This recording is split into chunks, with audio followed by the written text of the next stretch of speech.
Hai, Assalamualaikum semua. Mama doakan semua dalam keadaan sihat walafiat dan tak kurang satu apapun, sentiasa dalam lindungan Allah Subhanahu wa taala. Kali ini Mama tidak ada acara ataupun channel masak memasak, tetapi Mama lebih kepada memberikan satu petua.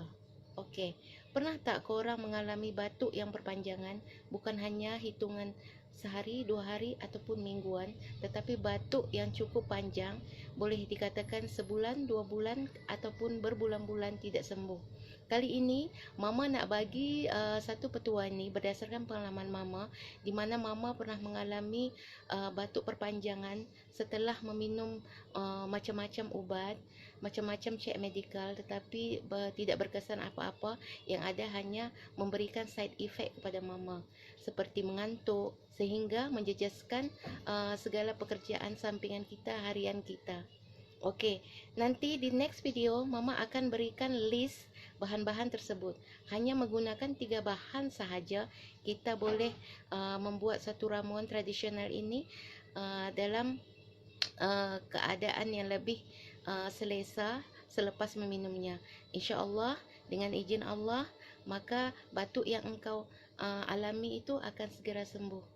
Okey, adapun kali ini Mama minta tolong, setelah watching my channel, Mama minta tolong semuanya menonton minimum dalam 3 minit ya, untuk memenuhi persyaratan YouTube. Lepas itu korang boleh like, subscribe, komen sebanyak-banyaknya, ataupun kalau rajin boleh share sehingga ramai lagi orang yang akan mendapatkan manfaat dari channel Mama kali ini. Okey, apapun, marilah kita berdoa semoga dengan adanya petua yang kita cuba ini dapat memberikan manfaat dan mengurangkan segala penyakit-penyakit orang yang mengalami batuk berpanjangan. Okey, mari kita saksikan bersama-sama. Assalamualaikum.